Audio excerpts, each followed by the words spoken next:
Cerita ini dibuka dengan memperlihatkan sesosok jin besar bertubuh biru sedang membungkukkan badan untuk melindungi seorang anak kecil di bawah tubuhnya dari reruntuhan yang berjatuhan di atas mereka. Di saat bocah lelaki kecil itu ingin mati, dia bertanya kepada makhluk besar di hadapannya sebenarnya dirinya itu apa? Makhluk itu hanya bisa meminta maaf karena dia tidak bisa menjawab pertanyaan itu. Tapi makhluk itu berjanji akan mengabulkan satu permintaan dari bocah tersebut. Dengan penuh rasa hormat sosok jin itu memanggil bocah di hadapannya sebagai pemilik sihir terlibat. Dia menawarkan kekayaan atau kekuatan yang tak terbatas bagi bocah lelaki itu. Tapi, bocah lelaki yang bernama Aladin ini hanya memandangnya dengan sorot mata sedih sebelum mengungkapkan permintaannya. Skene berikutnya memperlihatkan kegiatan beberapa orang di kota Kishan yang terletak di tengah gurun. Di sana hiduplah seorang pemuda pengantar barang bernama Alibaba. Pemuda itu sering diejek oleh beberapa orang pria karena dia memiliki impian menggelikan yaitu ingin menaklukkan Dungeon. Suatu hari, saat sedang bekerja, Alibaba bertemu dengan seorang anak kecil misterius bernama Aladin yang sedang makan buah semangka di gerobak milik saudagar Budel. Aladin makan banyak sekali semangka tanpa peduli dengan Alibaba. Tiba-tiba Budel datang. Dia marah karena semangkanya dimakan oleh bocah itu. Alibaba mencoba meminta maaf, tapi dia tetap dihajar dan dituntut membayar semua kerugian buah-buahan yang dimakan oleh Aladin. Malam itu, Alibaba kembali ke gubuk tempatnya istirahat dengan tubuh sangat kelelahan. Perutnya terus berbunyi karena kelaparan tapi saat dia ingin mengambil makanan dari keranjang buah, semuanya sudah dimakan oleh Aladin. Akibatnya, Alibaba memarahi Aladin. Dia hanya bisa makan daging kering untuk malam itu. Tanpa sadar Alibaba menyebutkan soal Dungeon. Aladin yang lugu bertanya apa itu Dungeon? Alibaba menjelaskan, itu adalah sebuah labirin berbentuk tower misterius yang muncul di seluruh dunia 14 tahun yang lalu. Konon katanya siapapun yang berhasil menaklukkan labirin itu, akan mendapatkan kekayaan dan kekuatan yang tak terbatas. Karena di tempat itu dipenuhi dengan harta dan sihir.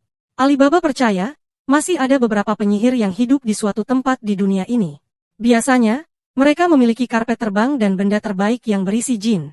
Sebelum sempat menjelaskan lebih lanjut, Alibaba tertidur. Keesokan harinya, Alibaba harus pergi bekerja. Tapi Aladin terus mengikutinya. Dia bertanya banyak hal, salah satunya mengenai Dungeon yang ada di kota itu. Alibaba menjelaskan, itu adalah labirin yang muncul 10 tahun yang lalu, dan diberi nama Amon. Alibaba mengatakan bahwa dia ingin menaklukkan Amon dan seluruh labirin di dunia ini, agar menjadi orang yang paling kaya nomor 1 di dunia. Alibaba terus bersikap kasar dan meminta Aladin pergi darinya. Tapi bocah itu terus-menerus mengikutinya. Saat mereka sedang berjalan di pasar, mereka menabrak seorang gadis cantik yang sedang membawa sebuah keranjang besar berisi lemon. Di kakinya terikat rantai besar yang menandakan dia adalah budak. Gadis itu sangat gugup hingga menjatuhkan semua lemon yang dia bawa. Aladin tidak mengerti dia menghampiri gadis itu dan menghancurkan rantai di kakinya. Dengan senyum lebar dia bilang, gadis itu bisa bebas pergi kemanapun setelah rantainya hancur. Semua orang tercengang melihat keberanian bocah kecil itu menghancurkan rantai yang menjadi simbol kepemilikan dari seorang budak. Tuan Budel muncul, mengatakan pada Alibaba, bahwa mencuri budak adalah kejahatan besar. Kecuali pemuda itu bisa membayar budak tersebut. Sayangnya, Alibaba tidak bisa melakukan itu karena dia hanya orang biasa yang tidak memiliki banyak uang. Tuan Budel menarik rambut gadis itu, dan menginjak-injak tubuhnya di depan banyak orang. Aladin tidak bisa membiarkan hal itu. Dia meniup serulingnya, hingga 2 lengan raksasa muncul dan menyingkirkan Buden beserta budak-budaknya yang mengganggu mereka. Semua orang terkejut melihat apa yang baru saja terjadi. Tiba-tiba penjaga keamanan muncul, sehingga Alibaba menarik Aladin pergi. Begitu juga di gadis rambut merah, yang langsung kabur meninggalkan tempat itu. Setelah bersembunyi di tempat yang aman, Alibaba bertanya pada Aladin sebenarnya makhluk apa yang keluar dari serulingnya. Bocah itu menjelaskan bahwa itu adalah teman baiknya sekaligus jin yang bernama Ugo. Alibaba langsung terkejut mendengar hal itu, tapi dia merasa senang karena dengan keberadaan mereka, dia yakin bisa menaklukkan Dungeon. Alibaba langsung berubah ramah pada Aladin.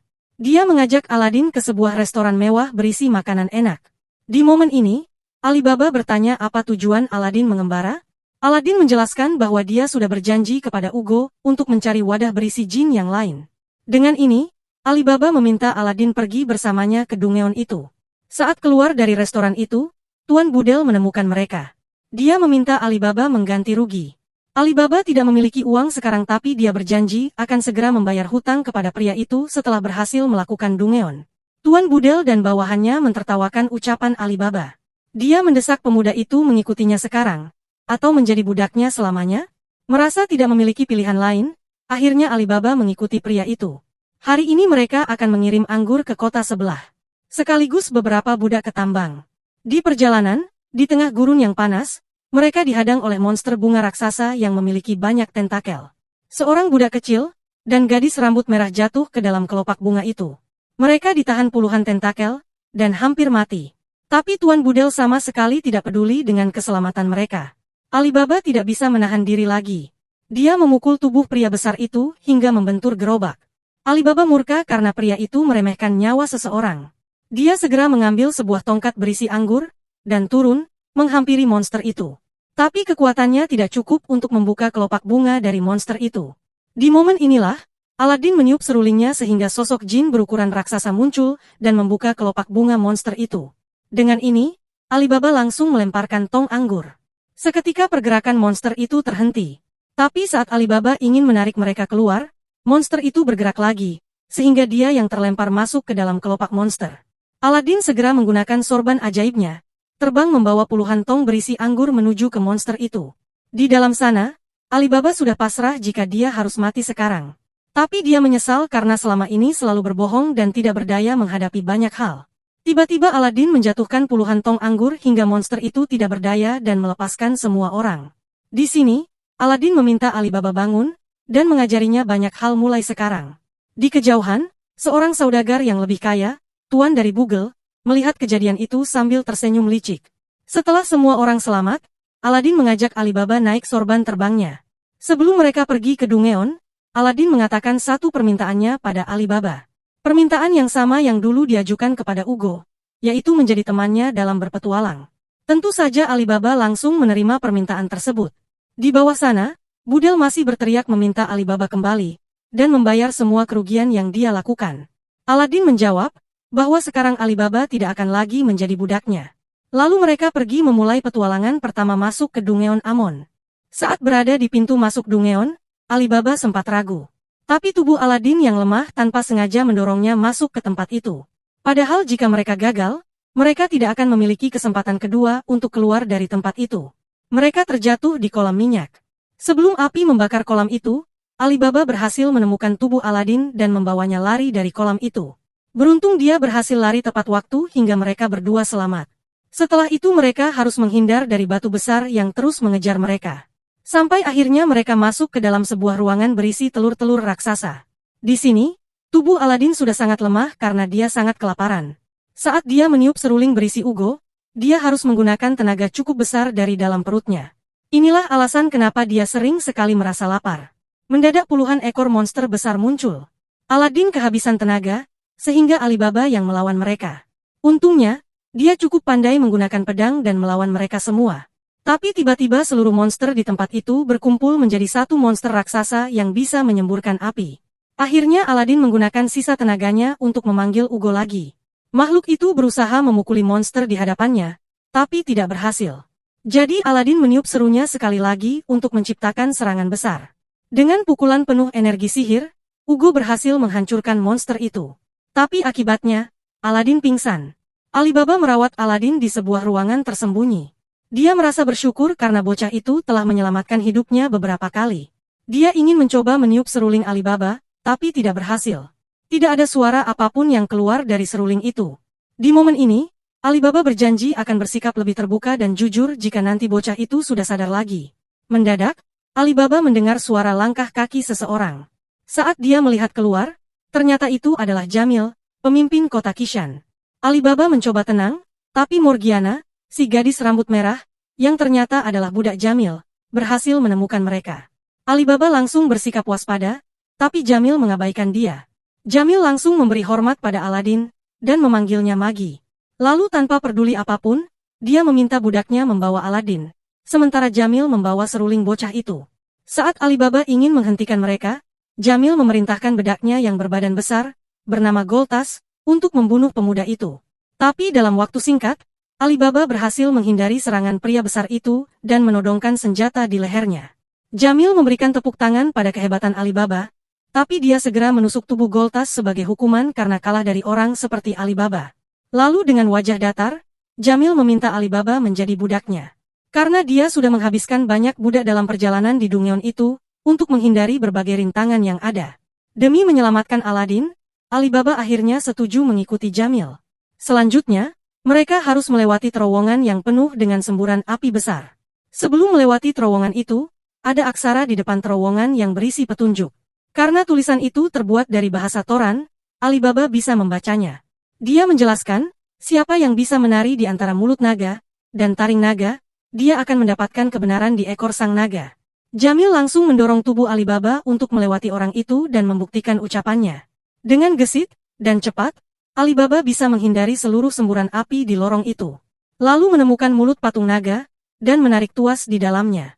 Dengan ini, semua semburan api di lorong itu mati, sehingga Jamil dan semua orang bisa lewat. Sayangnya, tubuh Alibaba tiba-tiba terpanggang badai api besar dan menghilang. Meskipun begitu, Jamil tidak peduli. Dia melanjutkan perjalanan naik ke labirin. Di momen ini, Aladin terbangun. Jamil segera memberinya tempat istirahat yang nyaman dan makanan. Saat Aladin bertanya di mana Alibaba, Jamil menjawab tidak tahu. Dia menduga Alibaba naik ke puncak labirin. Dia akan segera naik untuk mencari keberadaan Alibaba. Sementara Aladin hanya perlu istirahat ditemani Morgiana. Saat mereka sedang berdua saja, Aladin mencoba menyapa gadis itu tapi dia bersikap sangat dingin. Sehingga Aladin menunjukkan berbagai ekspresi lucu, untuk membuat gadis itu tersenyum. Lalu Morgiana menceritakan tentang negaranya yang sangat indah dan subur. Aladin jadi penasaran, dan ingin pergi ke tempat itu. Dia meminta Morgiana membawanya ke sana suatu hari nanti. Tapi gadis ini menjelaskan bahwa dia tidak bisa membawa Aladin ke sana karena dia adalah seorang Buddha. Aladin berkata akan melepaskan rantai di kaki gadis itu sehingga mereka bisa pergi ke sana. Tapi Morgiana bersikeras mereka tidak bisa pergi karena tuannya sangat kejam. Aladin terdiam. Dia memahami ada rantai lain yang mengikat hati Morgiana. Lalu dengan hati-hati dia bertanya, di mana temannya, Alibaba? Morgiana membuang wajah. Dia merasa bersalah. Hingga mengatakan bahwa Alibaba adalah pria bodoh yang lebih mementingkan keselamatan orang lain daripada dirinya sendiri. Karena itulah dia mati. Aladin sangat syok mendengar hal itu. Tapi tiba-tiba, sebuah batu kecil dilempar kepadanya dari atas. Saat bocah ini melihat ke atas, dia melihat Alibaba melambaikan tangan padanya. Lalu dia turun menghampiri mereka. Sebelum Morgiana merespon, Jamil dan Goltas kembali ke ruangan itu karena diserang monster mengerikan. Jamil ingin meminta bantuan Aladin, tapi Alibaba ada di sana. Ternyata pemuda itu berhasil selamat karena dia menemukan pintu rahasia di balik patung naga. Sekarang dia dan Aladin langsung ke ruang puncak. Morgiana mencoba mengejar mereka atas perintah Jamil, tapi dia gagal. Hingga dia dipukuli oleh Jamil. Saat sampai di depan pintu kebenaran, Alibaba menjelaskan, pintu itu hanya bisa dibuka oleh dua tangan kanan oleh dua orang. Saat dia dan Aladin meletakkan tangan di pintu itu, seketika dinding di ruangan itu menghilang. Mereka berdiri di puncak menara yang terbuka. Di atas mereka ada langit luas yang membentang. Di tengah kota yang luas itu, tiba-tiba sebuah menara mengeluarkan api yang sangat besar. Aladin membawa Alibaba naik sorban terbang menuju ke tempat itu. Alibaba menyadari, di kota itu sama sekali tidak ada orang. Aladin menjelaskan bahwa tempat itu bernama Necropolis. Kota mati yang pernah dibicarakan Ugo. Membicarakan tentang Ugo membuat Alibaba penasaran. Dia meminta Aladin mengenalkan mereka, dan menceritakan semua hal tentang kehidupan Aladin. Dengan penuh semangat Aladin akan melakukannya setelah serulingnya kembali. Di sisi lain, Jamil dan kelompoknya masih sangat kesulitan menghadapi monster yang terus mendesak mereka. Untuk melampiaskan kemarahan dan rasa frustrasi, Jamil terus-terusan menendang tubuh Morgiana yang kurus. Saat Aladin dan Alibaba sampai di ruang harta, tiba-tiba Goltas muncul. Tapi dia langsung pingsan karena menderita luka bakar yang sangat serius dan luka tusukan yang sangat banyak di seluruh bagian tubuhnya. Belum selesai rasa terkejut mereka, mendadak Morgiana muncul, langsung menendang tubuh Aladin hingga membentur tembok dengan sangat keras, dan langsung pingsan.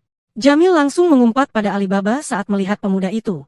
Dia nampak kelelahan, dan frustasi karena menghadapi semua monster itu.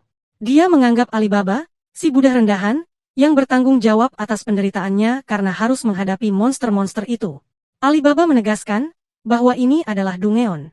Pangkat, harta, dan status tidak bisa dibandingkan karena mereka harus mempertaruhkan nyawa untuk bertahan hidup apapun caranya di tempat ini. Mereka pun terlibat pertarungan pedang yang sangat sengit. Jamil tidak menyangka Alibaba bisa menguasai teknik berpedang dari kerajaan. Dia semakin emosi, dan bertanya siapa sebenarnya Alibaba ini. Jamil berteriak meminta bantuan Morgiana. Jadi gadis itu langsung menendang tubuh Alibaba hingga membentur tembok dan tidak berdaya. Lalu dengan kejamnya Jamil meminta Morgiana membunuh Alibaba, sosok yang pernah menyelamatkan nyawanya. Morgiana ragu. Tangannya bergetar saat Jamil memberikan pedang padanya. Dia teringat semua sikap jahat Jamil, sosok yang sejak kecil selalu menyiksanya. Saat Morgiana siap menusuk Alibaba dengan pedang, tiba-tiba saja tongkat sihir berayun dan menghilangkan bilah pedang itu. Aladin berdiri menatap mereka dengan wajah dingin. Jamil meminta Aladin memilihnya. Jika tidak, Morgiana akan membunuhnya. Aladin berhasil menahan Morgiana dengan sihir yang sangat kuat. Lalu mengambil serulingnya dari Jamil.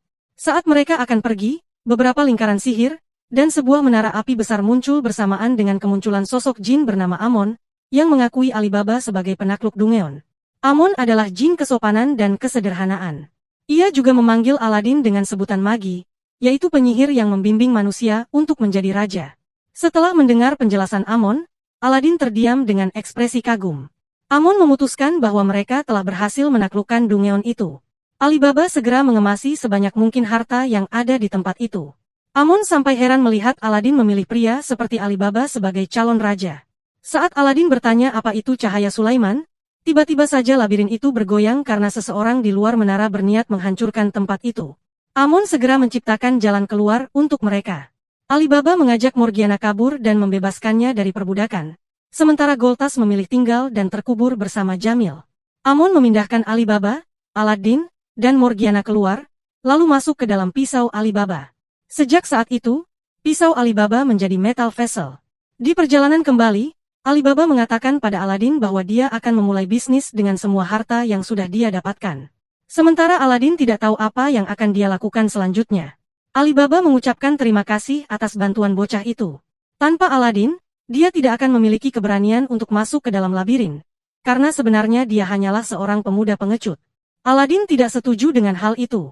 Menurutnya, Alibaba adalah sosok pemuda yang berani memperjuangkan impiannya dan selalu mendahulukan keselamatan orang lain. Karena itulah Aladin tertarik padanya dan mengikutinya. Alibaba senang mendengar hal itu. Dia mengajak Aladin melanjutkan petualangan lain yang lebih menegangkan. Mereka berjanji untuk bertemu dan berpetualang bersama lagi. Namun, setelah keluar, mereka semua terpencar. Morgiana terdampar di pinggiran kota Kishan, sementara Alibaba terjatuh di tengah kota Kishan, tepat di bekas Dungeon. Semua orang bersorak melihat Alibaba muncul sebagai penakluk Dungeon itu. Di sisi lain, Aladin terbawa angin sihir hingga sampai di sebuah desa bernama Franca, dan ditemukan oleh segerombolan pemuda. 3 hari setelah itu, Alibaba hanya bisa merenung di depan jendela sambil menunggu Aladin. Dia tidak berminat sama sekali pada gadis-gadis cantik, dan semua makanan enak yang sudah dia dapatkan. Dia hanya ingin segera bertemu Aladin lagi. Tiba-tiba Morgiana muncul. Gadis itu bertanya kenapa Alibaba menggunakan hartanya untuk membebaskan semua budak di kota itu. Alibaba menjawab, dia yakin itu adalah keinginan Aladin. Dia balik bertanya, apa yang akan dilakukan Morgiana setelah ini? Gadis ini menjawab dia akan kembali ke tempat asalnya sebagai permintaan terakhir dari Aladin. Alibaba tersenyum mendengar hal itu. Dia menyadari harus segera membuat keputusan juga. Alibaba membawa barang-barangnya dan memulai perjalanan. Dia berharap akan segera bertemu Aladin, sehingga mereka bisa memulai petualangan bersama lagi. Di desa itu, Aladin membuka mata. Di depannya ada seorang nenek tua bernama Baba, pemimpin klan Kouga. Dia memanggil Aladin sebagai putra Ruh. Dia menjelaskan, Ruh adalah sekawanan makhluk yang terbang di sekitar bocah itu. Mereka adalah wadah bagi jiwa manusia. Semua yang hidup pasti akan mati, ketika saat itu tiba mereka akan kembali ke satu tempat. Di saat tubuh manusia kembali menjadi tanah, jiwa kembali menjadi ruh. Aladin mengatakan, makhluk-makhluk cahaya itu selalu membantunya di saat-saat terdesak. Nenek Baba terkejut mendengarnya. Tapi sebelum dia sempat bicara, seorang gadis masuk, mengajak nenek itu keluar karena tim pengintai sudah kembali. Tim pengintai melaporkan, klan Kou menyerang sebuah desa lagi. Nenek Baba khawatir mereka akan menyerang desa ini juga. Dolge, pemimpin tim pengintai mengatakan bahwa mereka pasti bisa menghalau orang-orang itu seperti sebelumnya. Tanpa sengaja, Aladin mengeluarkan lengan Ugo saat bersorak bersama yang lain, sehingga mereka semua syok dan menginterogasi bocah itu. Mereka khawatir bocah itu adalah penyihir sekaligus mata-mata yang dikirim klan Kou. Nenek Baba dan Touya menegaskan bahwa itu tidak benar. Aladin memperkenalkan dirinya dengan ramah, lalu mengatakan bahwa dia ingin kembali ke kota Kishan. Seorang ketua di tempat itu pernah mendengar tentang kota tersebut tapi jaraknya sangat jauh dari desa itu. Nenek Baba menjelaskan, Aladin bisa segera mencapai kota itu hanya dalam waktu 2 minggu jika menggunakan karavan. Aladin sangat lega setelah mendengarnya karena dia ingin segera kembali bertemu dengan temannya. Malam itu, saat mengikuti pesta di desa, Aladin keringat pada ucapan Ugo, bahwa dia tidak punya keluarga dan dia berbeda dari orang lain. Aladin merasa iri karena semua orang di tempat itu sangat akrab dan penuh dengan kehangatan keluarga. Selama ini Aladin tidak memiliki semua itu. Nenek Baba menghiburnya dengan mengatakan bahwa mereka semua keluarga, termasuk Aladin adalah anak kesayangan Nenek Baba. Aladin sangat senang mendengar hal itu hingga dia langsung memeluk Nenek Baba. Keesokan harinya saat bermain bersama kuda, tanpa sengaja Aladin terbawa oleh kuda yang mengamuk. Tiba-tiba muncul seorang wanita cantik yang menolongnya. Gadis itu datang bersama 2 orang pria. Dia memperkenalkan diri sebagai anak ketiga dari Kaisar Kou, Ren Hakuei. Ia ingin agar klan Kouga bergabung dengan Kekaisaran Kou. Seluruh warga desa itu menolak gagasan ini. Touya muncul untuk memberikan susu kuda terbaik di tempat itu sebagai sikap ramah mereka. Tapi Ryosai menendang gadis itu. Dia beralasan seorang putri tidak layak menikmati makanan seperti itu. Dolge marah melihat hal ini. Dia langsung menyerang Ryosai, tapi ditahan oleh Seishun. Akhirnya putri mengajak mereka pergi dari tempat itu untuk menghindari konflik. Malam itu, saat sedang berpikir sendirian, Aladin mendatangi Putri Ren. Dia meminta sang putri tidak menyerang warga desa Touya, karena mereka telah mengajarinya kebahagiaan memiliki keluarga. Dengan wajah serius, Putri Ren berjanji dia tidak akan membunuh siapapun. Dia hanya ingin menyatukan seluruh dunia. Aladin melihat para ruh terbang di sekitar sang putri, sehingga dia langsung mempercayai yang diucapkan gadis ini dan kembali untuk mengabarkan hal ini kepada Nenek Baba. Namun malam itu, pasukan Kou menculik para wanita Kouga untuk dijadikan budak. Para pemuda Kouga langsung bergerak menyelamatkan mereka, tapi sebelum itu, Baba meminta mereka untuk tidak membunuh siapapun demi menghindari perang. Selama proses pembebasan, terjadi pertarungan sengit antara pemuda Kouga dan beberapa prajurit Kou. Saat Dolge hampir membunuh Ryosai, dia teringat pada pesan Nenek Baba agar menghindari perang dengan tidak membunuh siapapun. Nenek Baba dan Aladin menunggu di tepi desa. Di momen ini, Baba menjelaskan tentang Magi, sesuai permintaan Aladin. Nenek Baba mendengar, Magi adalah seorang anak muda yang muncul dan meramalkan bahwa manusia harus membentuk sebuah negara yang dipimpin oleh seorang raja. Seseorang yang layak menjadi raja harus mengatasi rintangan di labirin. Mereka yang berhasil keluar dari labirin itu akan menjadi raja dan berhasil menciptakan negara yang damai. Pemuda misterius itu langsung dihormati orang-orang karena ramalannya sangat akurat. Dialah yang sampai sekarang disebut Magi. Sekarang Aladin mengetahui apa itu Magi, dan apakah itu dirinya. Lalu, Aladin menceritakan bahwa dia sudah bertemu Putri Ren, dan dia berjanji tidak akan melukai siapapun dari suku Kouga. Tidak lama, para pemuda desa Kouga berhasil menyelamatkan para gadis tanpa melukai siapapun. Nenek Baba sangat senang dan bangga pada mereka. Nenek Baba mengatakan kepada mereka bahwa sekarang mereka harus bersedia bergabung dengan Kekaisaran Kou, untuk menghindari perang dan menjaga hal terpenting bagi mereka yaitu keluarga dan nyawa mereka. Para pemuda ini memiliki pemikiran yang lebih terbuka dan bersedia mengikuti ucapan Nenek Baba. Tapi saat mereka sedang makan bersama di luar, tiba-tiba Nenek Baba diserang panah misterius saat sedang pergi sendirian.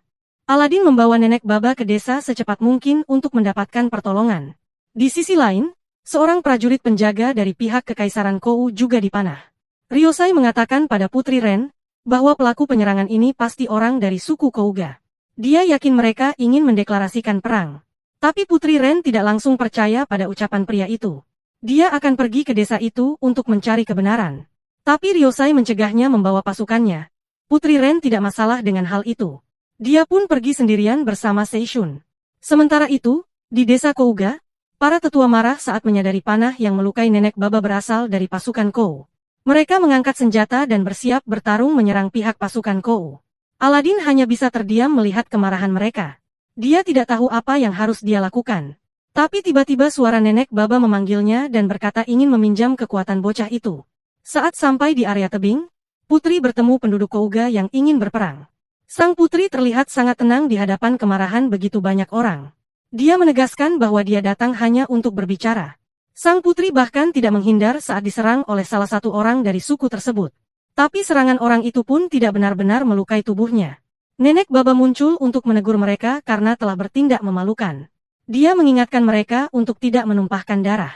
Nenek Baba bahkan menyatakan sukunya bersedia bergabung dengan Kekaisaran Kou karena dia percaya Putri adalah sosok pemimpin yang baik, seperti yang diucapkan Aladin. Putri Ren tersentuh, karena dia tahu, luka di tubuh Nenek Baba disebabkan oleh pasukannya. Demi menghormati keputusan Nenek Baba, dia akan menghukum orang-orang yang telah melukai wanita itu, dan berencana melukai suku Kou. Ini adalah janjinya sebagai pemimpin mereka. Setelah mendengar hal ini, semua orang mengikuti Nenek Baba, patuh pada Putri Ren dan bergabung ke pihak Kekaisaran. Sayangnya, setelah ini, kondisi Nenek Baba memburuk. Dia meninggal dunia. Arwahnya menemui Aladin, dan mengatakan bahwa bocah itu tidak sendirian seperti dugaannya selama ini. Karena dia adalah sosok kesayangan Ruh, sang magi. Sosok yang hidup dengan jiwa yang tak terhitung jumlahnya. Karena dia adalah kesayangan Sulaiman. Setelah itu, jiwa Nenek Baba terbang menjadi ruh yang menuju ke langit, dan berkata tidak akan meninggalkan Aladin. Saat kembali ke benteng, Putri Ren membawa tekad untuk melindungi desa itu, tapi dia dihadang oleh pasukannya sendiri yang dipimpin Ryosai. Di sini sang putri langsung tahu bahwa seluruh kekacauan ini adalah siasat jahat Ryosai. Tapi semua itu terlambat karena seluruh pasukan ada di bawah perintahnya. Dia bahkan mengatakan rencananya, yaitu alasannya menyerang sang putri, karena sang putri telah diserang suku Kouga, sehingga mereka juga punya alasan menaklukkan suku tersebut. Tanpa basa-basi lagi, dia memerintahkan pasukan menyerang Putri Ren. Tapi semua anak panah berhenti di depan sang putri, dan dihancurkan dengan sekali ayunan tangan. Bahkan pasukan yang datang padanya dihempas dengan mudah. Seishun maju untuk menyerang sisa pasukan dengan pedang sihir kembarnya. Di momen ini, Putri Ren menggunakan kekuatan Jin Paimon yang ada di kipasnya untuk melawan 1000 pasukan yang diperintahkan Ryosai. Dengan kekuatan ini dia bisa menciptakan badai angin yang sangat besar, hingga menjatuhkan ratusan pasukan. Sayangnya dalam waktu singkat kekuatan ini menghilang, sehingga sang putri dikalahkan. Dalam kondisi di ujung tanduk, Aladin muncul bersama Ugo, langsung menyingkirkan sisa pasukan yang ada, dan menumbangkan Ryosai dengan sangat mudah. Lalu Aladin menyentuh kipas Putri Ren sehingga jin wanita bernama Paimon muncul dari benda itu. Dia lega akhirnya magi muncul membebaskan dirinya. Paimon menjelaskan, bahwa Putri Ren adalah kandidat raja yang dipilih oleh magi di Kekaisaran Kou. Magi yang ada di Kekaisaran Kou ternyata adalah magi yang telah menghancurkan menara labirin milik Amon. Sekarang, dia ada di Kekaisaran Kou dan diperlakukan seperti tuan besar. Dia mengajak adik lelaki Putri Ren untuk menemaninya menemui sang kaisar. Dari Paimon juga Aladin mengetahui bahwa tugas magi adalah memilih raja. Karena dia sudah memilih kandidat rajanya, setelah membuat kontrak di Dungeon. Aladin baru mengetahui bahwa pertemuan mereka dengan Amon di Dungeon adalah momen mengikat kontrak. Setelah mendengar semua itu, Aladin segera bersiap pergi ke Baldad. Dia berpamitan dengan warga suku Kou. Dia sangat senang karena mereka membiarkan dia membawa tongkat milik Nenek Baba. Setelah perpisahan singkat, Aladin segera berangkat dengan karavan. Dia tidak tahu apa yang sudah berubah dengan Alibaba. Yang jelas, dia tidak sabar ingin segera bertemu dengan Alibaba. Hari itu, 2 orang gadis sibuk berdagang buah. Kios mereka sangat ramai oleh pembeli karena mereka pandai menawarkan pekerjaan. Di saat stok buah hampir habis, mereka berharap satu rekannya segera datang. Ternyata, rekan yang datang membawakan stok buah adalah Morgiana. Dengan sekali pegang dia bisa membawa banyak kantong buah karena dia sangat kuat. Setelah selesai berjualan, mereka kembali ke penginapan. Di jalan, Morgiana mengucapkan terima kasih kepada kedua temannya itu karena mereka mau menampung dirinya hingga 6 bulan ini. Morgiana sampai bersujud sebagai bentuk terima kasih dan rasa syukur pada mereka. Tapi bagi mereka, Morgiana tidak perlu bersikap begitu, sebab mereka adalah teman sekarang. Mereka berharap Morgiana tetap bersama mereka setelah dari Baldad, tapi dia tidak bisa. Karena dia harus kembali ke kampung halamannya sebagai janji pada orang yang menyelamatkan dirinya. Saat mereka sampai di kota dekat Baldad, mereka melihat kota itu sangat kumuh dan berantakan. Bahkan, mereka bertemu seorang pedagang budak yang membawa 4 budak dengan rantai besar di kaki, tangan, dan leher mereka. Morgiana sangat benci melihat rantai-rantai itu. Karena itu mengingatkan dia pada masa lalunya yang selalu dikejar dan disiksa oleh pemiliknya, Jamil. Rantai itu meninggalkan bekas yang sulit hilang di kaki dan hatinya. Semua kenangan buruk itu membuat Morgiana selalu bermimpi buruk. Kali ini ada Leila di sisinya yang memberikan obat penenang agar dia tidak mengalami mimpi buruk lagi. Keesokan harinya, ketua karavan mengatakan bahwa mereka tidak bisa masuk ke kota Baldad karena jalan utama ditutup komplotan perampok. Mereka terkenal kejam dan jahat. Bukan hanya mengambil barang, mereka juga membunuh banyak orang di perjalanan. Padahal Morgiana harus ke Baldad untuk menemukan kapal ke kampung halamannya. Akhirnya, Morgiana mendatangi kemah para perampok itu di malam hari. Meskipun sendirian, gadis itu mampu menghajar mereka dengan tangan kosong. Dia sangat lincah saat melompat, menghindari serangan lawan, tapi kekuatan kakinya sangat dahsyat saat menghajar mereka. Bahkan dia bisa menjatuhkan seorang pria gemuk hanya dengan sekali tendangan. Fatima, si pedagang budak langsung mengetahui bahwa gadis itu adalah salah satu anggota suku Vanalis, penguasa benua gelap yang sangat kuat. Fatima sangat menginginkan gadis itu. Jadi dia menggunakan gagak beracun untuk melukai lengan Morgiana, sehingga membuat gadis itu jatuh pingsan dalam sekejap. Beberapa saat kemudian, saat membuka mata, Morgiana berada di dalam sel penjara bersama seorang gadis kecil bernama Nadja. Kaki mereka sama-sama diikat oleh rantai, tapi rantai pengikat milik Morgiana lebih besar dan lebih kuat. Nadja menjelaskan, dia diculik oleh Fatima, dia tidak tahu untuk apa. Morgiana menjelaskan, mereka akan dijual sebagai budak. Dia mengatakan semua hal mengerikan setelah menjadi budak, sehingga Nadja menangis karena ketakutan. Hal ini mengingatkan Morgiana pada masa kecilnya. Jadi dia menghibur Nadja, dengan berjanji akan membebaskan mereka dari tempat itu sehingga gadis kecil itu tidak akan menjadi budak. Pagi itu, di penginapan, Leila dan Sasha kebingungan mencari Morgiana. Mereka curiga gadis itu pergi ke Baghdad sendirian, dan melawan perampok yang menghalangi jalan. Saat mereka akan mencarinya, kepala karavan mencegahnya. Di belakangnya ada sekawanan pria menyeramkan yang nampak seperti perampok. Tapi sebenarnya mereka juga pedagang karavan yang akan membantu kepala karavan Leila membersihkan perampok itu. Saat terbangun di pagi hari, dan melihat Nadja demam, Morgiana meminta pertolongan pada Fatima. Tapi bukannya diobati, gadis kecil itu justru dijadikan makanan untuk sekawanan hiena yang kelaparan. Fatima tidak mau keluar uang banyak untuk merawat budak kelas rendah. Morgiana panik, dia berteriak sambil mencoba melepaskan rantai itu. Tapi tidak bisa. Di saat putus asa, dia mendengar suara Goltas yang mengatakan padanya, bahwa gadis itu bukan budak lagi, tidak ada yang bisa mengekangnya dengan rantai lagi. Seketika Morgiana mendapatkan dorongan kekuatan besar. Dia melompat setinggi mungkin, hingga menghancurkan rantai di kakinya. Lalu dia berteriak dengan gema aneh yang membuat para hiena lari ketakutan. Morgiana segera melepaskan Nadja, tapi bahaya lain muncul. Fatima melepaskan beberapa ekor macan gurun dengan gigi pedang yang sangat besar. Morgiana tidak gentar lagi. Dia menghajar mereka dengan kekuatan kakinya yang cepat, tajam dan lebih kuat dari siapapun. Karena dia adalah keturunan suku Vanalis yang melegenda karena kekuatannya. Fatima sangat ketakutan saat gadis itu datang padanya. Dia memohon ampun agar Morgiana melepaskan dirinya. Sebagai syarat, Morgiana meminta kunci semua orang yang dibawa paksa oleh Fatima. Merasa tidak punya pilihan, Fatima memberikan kunci-kunci itu. Saat memasuki sel milik orang-orang, mereka bertemu orang tua Nadja. Mereka segera menghampiri anaknya sambil menangis haru. Tanpa diduga, di tempat itu Morgiana bertemu dengan Aladin. Dia tertangkap oleh kelompok Fatima saat karavan mereka tertimpa batu besar. Setelah Aladin mendapatkan lagi serulingnya, dia segera memanggil Ugo untuk menghancurkan tempat itu. Saat kepala karavan dan Leila datang ke markas pedagang budak itu, semuanya sudah diselesaikan oleh Aladin. Leila senang melihat Aladin karena sebelumnya mereka pernah bertemu. Ternyata Aladin bertemu dengan mereka sebelum bertemu dengan Alibaba di Kishan. Sekarang, Aladin akan bergabung dengan karavan kelompok Leila untuk ke Baghdad mencari Alibaba. Sebelum berangkat ke Baghdad, malam itu, semua orang istirahat, sambil menikmati pesta yang sangat meriah. Morgiana sangat senang melihat pemandangan seperti ini. Aladin duduk di sisinya dan mengatakan bahwa semua orang terhubung oleh takdir masing-masing.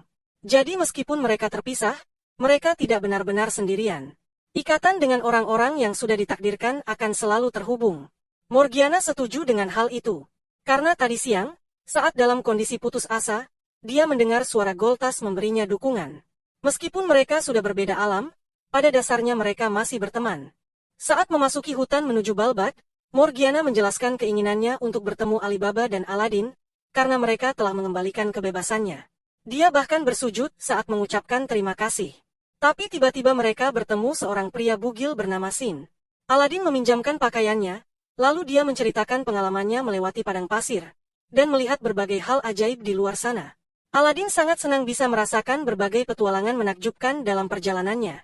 Kali ini, dia sampai di Baghdad, negara kecil yang menjadi pusat perdagangan maritim sejak dulu di bagian timur laut.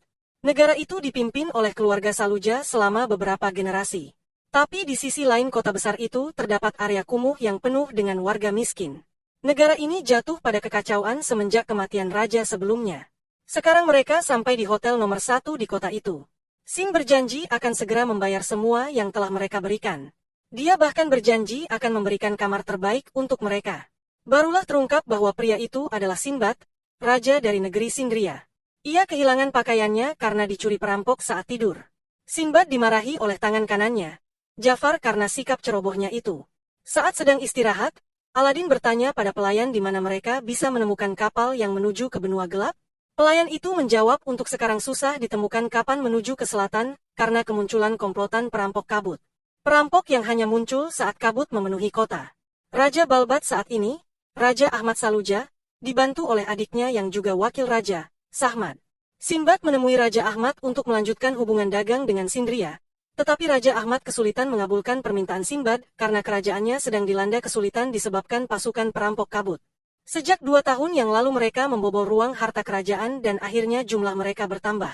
Mereka menggunakan pedang-pedang sihir yang menciptakan kabut tebal untuk membingungkan orang-orang dan melakukan pencurian secara misterius. Bahkan pasukan kerajaan tidak berkutik melawan mereka, sehingga mereka menjadi kelompok anarkis yang sangat kuat. Tapi mereka hanya menyerang rumah bangsawan dan kapal dagang negara. Mereka membagikan kembali barang dan uang curiannya sehingga banyak yang menyebut mereka sebagai pahlawan. Tapi mencuri harta kerajaan hanya akan menaikkan pajak. Sehingga ini sama sekali tidak memperbaiki keadaan. Semenjak kemunculan pemimpin baru di pasukan perampok, kerajaan mengalami semakin banyak masalah. Jika Sinbad ingin memulai kembali hubungan perdagangan di antara negara mereka, maka pihak Sinbad harus mencari solusi sendiri untuk masalah ini. Di sisi lain, Aladin juga baru mendengar cerita ini dari pelayan hotel. Dia terkejut mengetahui nama pemimpin baru pasukan perampok itu adalah Alibaba. Meski telah mendengar bahwa Alibaba bergabung dalam kelompok penjahat, Aladin masih tidak sabar ingin segera bertemu dengannya. Saat bertemu Sinbad setelah makan siang, Aladin mengeluarkan Ugo untuk dikenalkan pada mereka. Sinbad senang menyadari Aladin adalah magi. Sinbad menjelaskan, dia bisa tahu soal magi karena dia adalah Sinbad, pria yang telah melakukan pelayaran dan perjalanan yang tak terhitung jumlahnya. Pria yang telah menaklukkan 7 samudra dan 7 dungeon. Meskipun sudah mengatakan seluruh prestasinya, Aladin tetap tidak mengerti, dan belum pernah mendengar semuanya. Tapi, Aladin bertanya apakah Sinbad tahu apa itu magi? Sinbad menjelaskan, magi adalah sosok yang mampu memanggil jin dalam jangka waktu lama dengan kekuatan magu. Nah, mage adalah kekuatan yang dihasilkan ruh. Biasanya orang hanya bisa menggunakan kekuatan ruh yang ada dalam tubuhnya, tapi magi tidak terbatas dan bisa menggunakan energi yang ada di sekitarnya. Karena magi adalah sosok yang dicintai ruh. Magi adalah sosok yang sangat hebat sehingga Sinbad langsung meminta tolong pada Aladin untuk membantunya menangkap perampok yang membuat masalah di kota itu. Aladin bingung menanggapi permintaan ini. Dia bertanya bagaimana pendapat Morgiana? Gadis ini hanya ingin pergi ke benua gelap. Jika mengalahkan komplotan perampok kabut itu adalah satu-satunya cara dia bisa kembali ke negaranya, maka dia bersedia bergabung. Akhirnya mereka sepakat untuk menangani perampok itu bersama-sama. Tapi Sinbad ingin Morgiana di kamar saja. Dia tidak tega membiarkan seorang gadis kecil mengikuti misi yang berbahaya ini. Tapi setelah Morgiana menunjukkan kekuatannya, pria itu langsung terdiam. Malam itu, saat kabut muncul, semua orang menyebar, menjaga di sekitar rumah seorang bangsawan.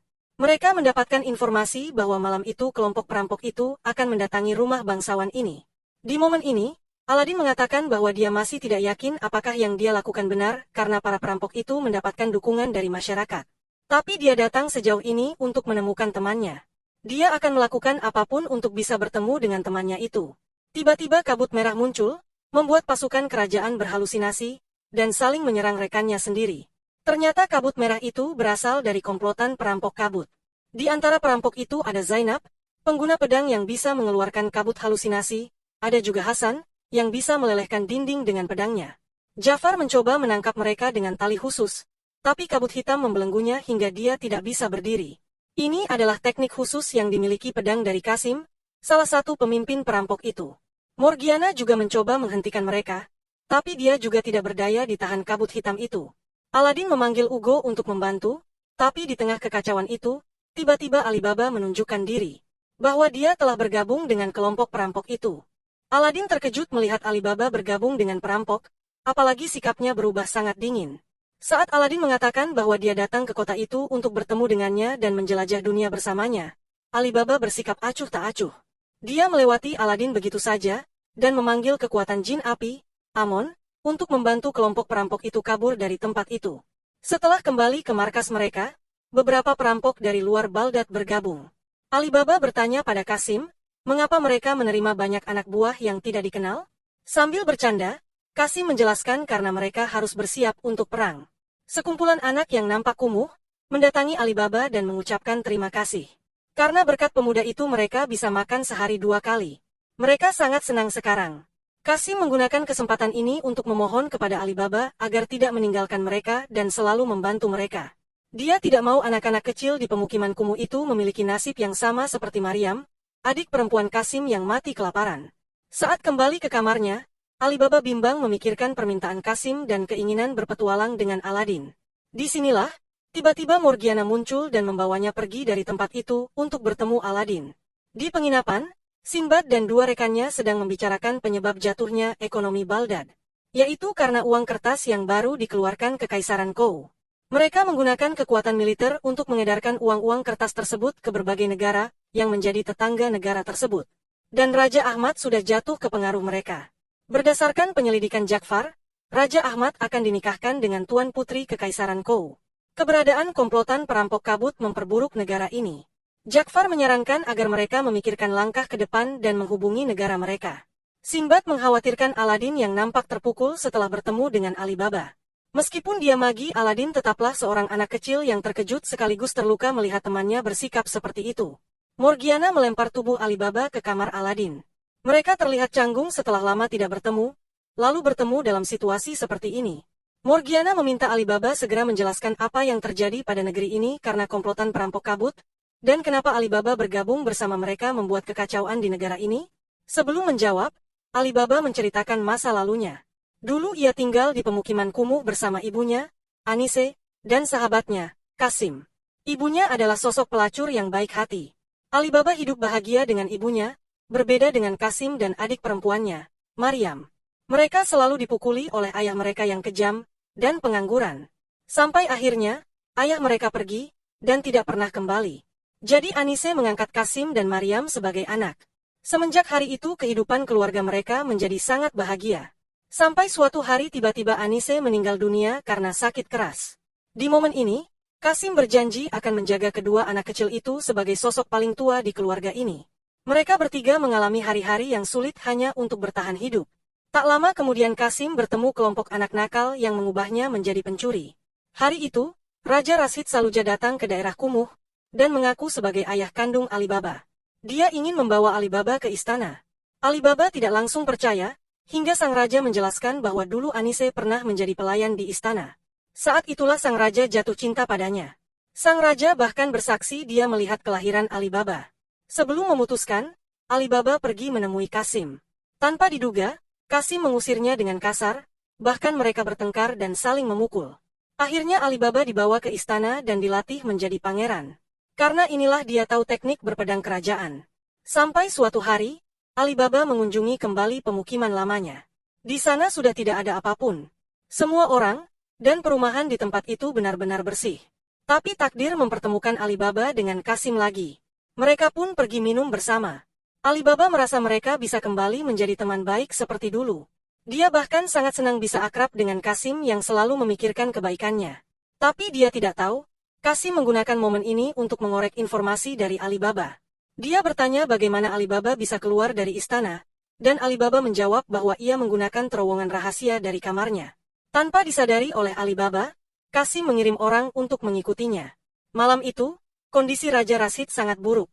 Dia meminta Alibaba melanjutkan perjuangannya mengurus kerajaan. Alibaba tidak memberikan jawaban, dia justru bertanya bagaimana perasaan sang raja pada ibunya.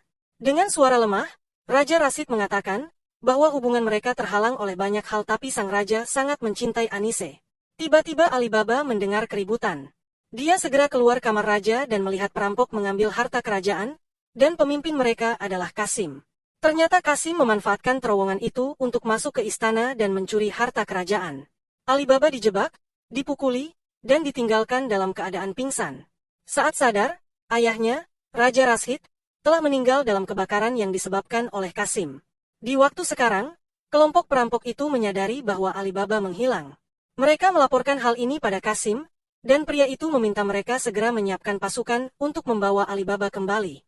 Alibaba bersedih, tapi dia tidak bisa melakukan apapun. Dia memutuskan untuk kabur dari kota Baldat dan dipekerjakan oleh tentara kota Oasis. Di momen inilah dia bercita-cita menaklukkan Dungeon. Tapi dia sadar itu tidak mungkin karena dia ketakutan menghadapi Dungeon, dan sibuk berjuang untuk hidup. Sampai akhirnya, dia bertemu Aladin dan berhasil menaklukkan Dungeon itu. Sinbad dan dua rekannya menguping pembicaraan mereka. Sehingga Sinbad tahu bahwa Alibaba adalah anak haram dari raja sebelumnya. Lalu, Morgiana bertanya, kenapa Alibaba mau bergabung dengan Kasim padahal pria itu pernah mengkhianatinya? Alibaba melanjutkan ceritanya. Setelah menaklukkan Dungeon, dia kembali ke tanah kelahirannya dan terkejut melihat Balbat telah berubah. Kota itu tak lagi makmur, dan konflik antara kerajaan dan rakyat semakin memburuk. Alibaba melihat Kasim membuat kekacauan dan merampok sebuah kapal. Tadinya Alibaba berpikir pria itulah yang membuat negara ini jadi kacau. Tapi setelah bicara dengannya, ternyata dugaan Alibaba salah. Yang bertanggung jawab atas semua kekacauan ini adalah pihak kerajaan. Kasim menjelaskan bahwa pemukiman kumuh dulu dibakar oleh kerajaan karena wabah penyakit. Tidak ada obat-obatan atau tabib yang dikirim untuk mereka. Hingga akhirnya Maryam mati. Kasim marah karena dia juga tidak bisa melakukan apapun. Sejak saat itu, Kasim mendirikan pasukan kabut untuk membela kaum tertindas. Mereka akan terus melawan 10 negara tersebut menghancurkan mereka. Alibaba mencoba mengingatkan pemuda itu bahwa semua ini tetaplah salah. Suatu hari nanti mereka bisa saja tertangkap. Kasim bersikeras karena Alibaba tidak tahu apa yang sudah mereka lalui. Tiba-tiba Kasim meminta Alibaba menjadi pemimpin perampok kabut agar mengubah stigma orang-orang bahwa kelompok mereka bukanlah penjahat. Alibaba tahu pria itu telah mengkhianati Nha. Tapi setelah bicara dengannya, Alibaba menyadari bahwa Kasim masih keluarganya. Alibaba akan terus maju demi mendapatkan dukungan dari masyarakat dengan cara membagikan rampasan kelompok mereka kepada masyarakat. Aladin terdiam mendengar cerita Alibaba. Dia teringat perasaan ini, yaitu seperti yang dirasakan Nenek Baba saat melihat seluruh orang di sukunya siap berperang. Aladin mengatakan, jika semua ini tidak berjalan sesuai dengan apa yang pemuda itu rencanakan, maka ini hanya akan berakhir dengan semangat menyedihkan. Apapun itu, Alibaba ingin melakukan sesuatu untuk negaranya yang sangat kacau ini. Meskipun sebenarnya dia tidak tahu apakah yang dia lakukan ini benar atau tidak. Karena inilah dia tidak siap bertemu dengan Aladin dan Morgiana sekarang. Aladin memukul kepala Alibaba sambil memintanya tenang.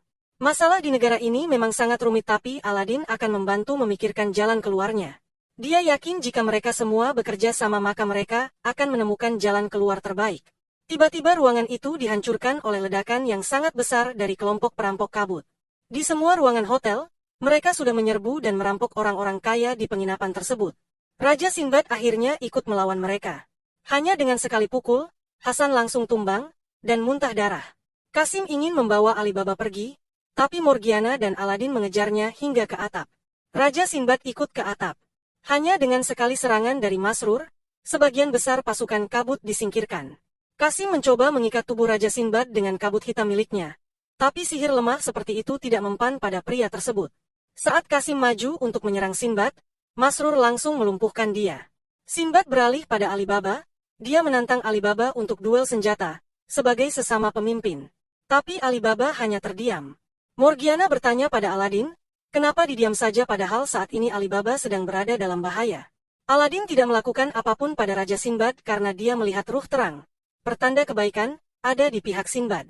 Sinbad meminta Alibaba melarikan diri saja.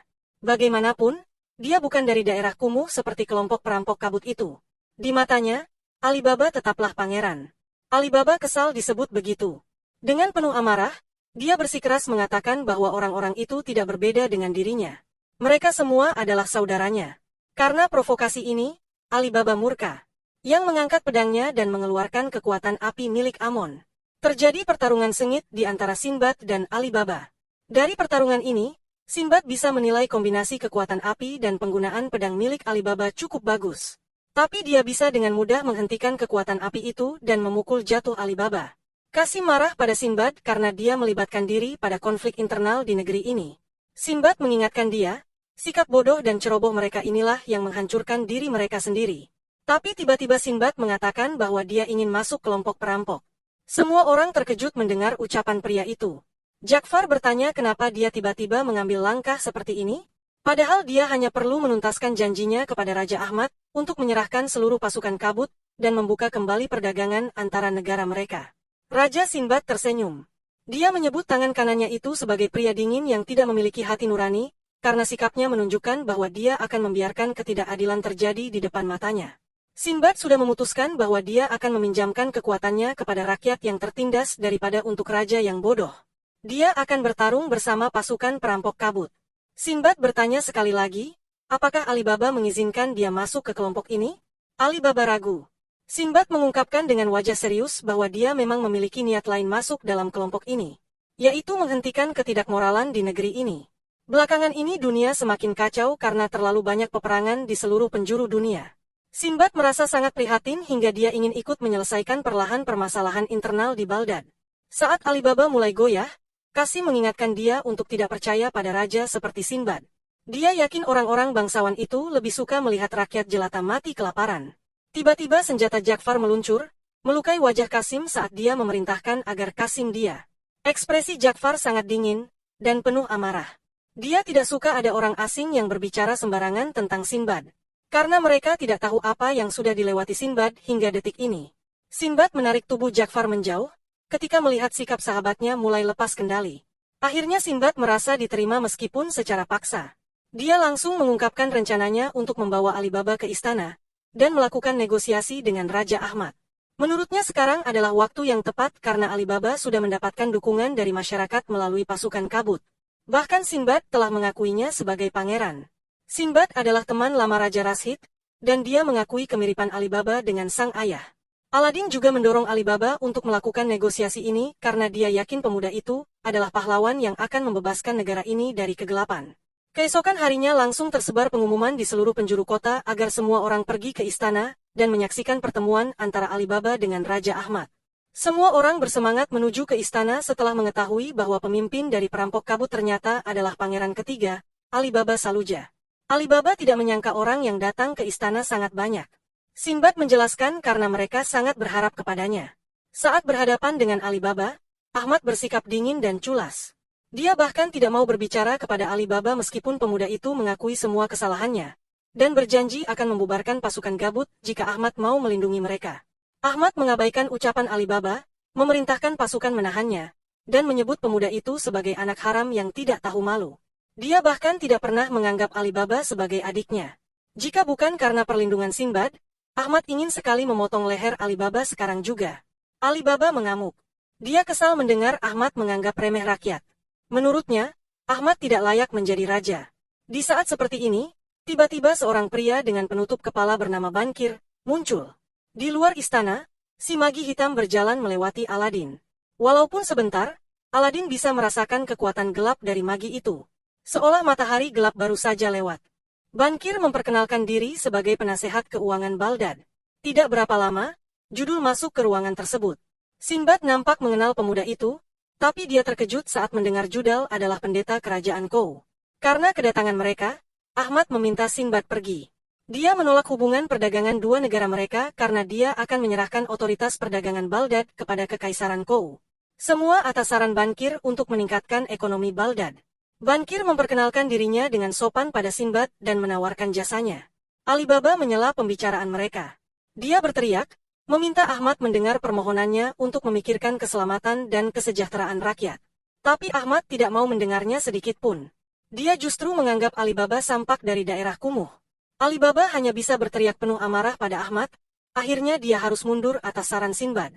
Saat kembali ke penginapannya, Alibaba terlihat murung karena negosiasi gagal. Aladin memberitahunya bahwa itu tidak gagal. Di luar penginapan banyak orang menunggu dan mendukungnya. Langkah yang diambil Alibaba telah berhasil menyentuh banyak orang. Tapi Alibaba tetap tidak berani mengatakan hasil negosiasi pas mereka. Beruntung Sinbad ada di sini.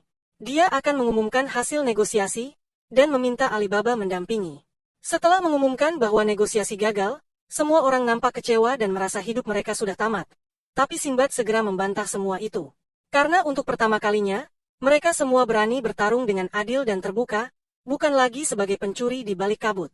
Sinbad mengingatkan mereka akan alasan mereka bertarung hingga sejauh ini. Sinbad berjanji akan meminjamkan kekuatannya sampai mereka mencapai tujuannya. Bahkan dia rela menerima mereka semua ke negara mereka membuang mereka. Semua orang lega mendengar ucapan Sinbad. Mereka merasakan harapan lagi. Malam itu, entah angin apa yang membawa Judal datang ke tempat kumuh itu. Dia mencari Sinbad, mengajaknya untuk bekerja sama dan mengambil alih dunia. Tentu saja Sinbad langsung menolak tawaran tersebut. Tapi tiba-tiba dia melihat Aladin. Dia tidak percaya saat Sinbad mengatakan bocah kecil itu adalah magi seperti dirinya. Karena Aladin terlihat sangat lemah. Saat mereka berkenalan secara resmi, mendadak Judal memukul wajah Aladin hingga bocah itu terjatuh. Semua orang panik melihat hal ini, tapi Judal tidak nampak merasa bersalah. Sinbad mencoba menjelaskan bahwa Aladin tidak terlibat dengan mereka. Dia berharap dengan ini Judal berhenti. Tapi ini tidak berhasil. Judal justru melihat kandidat raja pilihan Aladin adalah Alibaba. Seketika dia mentertawakan Alibaba karena tadi siang dia diejek orang seperti Ahmad. Dia menyebut Alibaba sebagai pecundang yang menyedihkan. Aladin langsung tidak terima mendengar ucapan Judal. Di matanya, Alibaba adalah sosok yang sangat pemberani dan baik. Tanpa basa-basi, Judal menyerang Alibaba dengan tongkatnya hingga pemuda itu terlempar dan membentur tembok. Semua orang semakin emosi melihat sikap Judal yang seenaknya. Akhirnya Aladin menunjukkan kekuatan sihirnya. Dia tidak ingin bertarung, tapi jika Judal mencari masalah, dia siap menghentikan pemuda itu. Sinbad meminta mereka menghentikan perselisihan ini, tapi Judal memintanya untuk tidak ikut campur dalam pertarungan di antara magi. Lagi pula mereka tidak bisa menghentikannya karena sekarang tidak memegang wadah logam. Meskipun begitu, Sinbad tetap meminta Masrur maju menyerang Judal, hingga akhirnya serangan itu tidak berguna. Pertarungan di antara mereka tidak bisa dihentikan. Aladin menunjukkan kemampuan serangan yang cukup besar, sehingga Judal menanggapinya dengan serius. Dia langsung menunjukkan kekuatan sihirnya, menyerang dengan petir. Beruntung, Aladin berhasil mengeluarkan ugo tepat waktu untuk menahan serangan itu. Judal sempat kagum melihat kemampuan Aladin memanggil jin sebesar itu. Tapi sihirnya masih banyak. Judal bisa mengubah air menjadi tombak es yang langsung menyerang semua orang. Dia tidak peduli meskipun serangannya melukai orang biasa. Ugo memberikan serangan balasan, memukul pemuda itu hingga membentur tanah dengan sangat keras. Tapi Judal masih bisa berdiri. Dia justru tertawa terbahak-bahak karena sangat menikmati pertarungan ini. Judal memberikan serangan balasan, hujan tombak es besar yang langsung mengenai Ugo. Aladin panik melihat Ugo terluka, begitu juga semua orang di tempat itu kecuali Judal. Aladin mencoba memberikan kekuatan pada Ugo hingga dia cukup kuat untuk berdiri lagi. Aladin marah. Dia bertanya kenapa Judal melakukan ini pada mereka. Sambil tersenyum lebar, Judal menjelaskan bahwa dia memiliki terlalu banyak kekuatan, sehingga dia bingung harus berbuat apa. Jadi setiap hari terasa sangat membosankan. Tapi hari ini, pertarungan ini, membuatnya merasa sangat senang dan bersemangat. Judal pun menantang Aladin bertarung lagi. Aladin ingin menolak, tapi Ugo berdiri, bersiap bertarung lagi, meskipun Aladin memberinya perintah untuk masuk ke seruling lagi. Ugo tidak mau mendengar ucapannya meskipun Aladin terjatuh dari tubuhnya. Di alam jin, Ugo tersenyum lega, karena dia tahu, Aladin tidak akan pernah meninggalkan dia. Sekarang, saatnya Ugo membuktikan bahwa dia juga seorang teman yang baik, yang tidak akan meninggalkan Aladin juga. Mendadak, Judal menyerang Aladin dengan kilat besar. Beruntung Morgiana berhasil menyelamatkan dia tepat waktu. Lalu, Alibaba menyerang Judal dengan belati miliknya. Awalnya, serangan itu tidak berpengaruh pada barrier milik Judal, tapi akhirnya belati itu bisa menghancurkan barrier pelindung itu, dan melukai wajah Judal. Judal murka karena rasa sakit yang dia dapatkan. Dia segera membenturkan tubuh Alibaba ke tembok dengan lebih keras dari sebelumnya. Judal ingin menghajar mereka semua hingga mati. Mendadak Ugo memukulnya hingga dia membentur tembok juga. Tidak selesai sampai di situ, Ugo menghampirinya dan memukulinya lagi hingga menghancurkan sebuah tembok. Kali ini Ugo bahkan bisa menangkis serangan es dari Judal. Hal ini membuat Judal semakin murka. Dia menuduh Ugo bukan jin milik Aladin, lalu menyerangnya sekuat tenaga. Kali ini Judal menyerang Ugo dengan bilah es lebih besar, hingga menancap tepat di dadanya. Saat Judal merasa sudah menang, Ugo menggunakan dua telapak tangannya yang sangat besar untuk mencengkram tubuh pemuda itu. Judal mencoba menahan dengan barrier pelindung dan sihir petir, tapi sia-sia. Pada akhirnya, dia diremas telapak tangan Ugo hingga tidak berdaya dan mengalami luka bakar parah karena petirnya sendiri. Semua orang, bahkan Aladin sampai tercengang melihat hal ini. Ternyata serangan Ugo belum selesai. Melihat lawannya belum mati, dia mengumpulkan sihir di kedua telapak tangan, siap memberikan serangan sihir yang sangat besar. Benar saja, ledakan sihir segera berdentum memecah malam, memperparah kerusakan di tempat itu. Beruntung, Morgiana berhasil menyelamatkan Aladin, Alibaba, dan beberapa orang di sekitar mereka. Sinbad berhasil memperingatkan semua orang hingga tidak ada korban jiwa. Alibaba bertanya kenapa Ugo jadi seperti ini, liar dan tidak mengikuti perintah Aladin? Bocah itu tidak tahu karena ini baru terjadi pada mereka. Saat dilihat dengan seksama, tubuh Judal tidak ada. Ternyata dia diselamatkan oleh rombongan Kekaisaran Kou. Di antara mereka, ada seorang penasehat yang memiliki kemampuan menyembuhkan, dan putri resmi dari Raja Kou yang sekarang.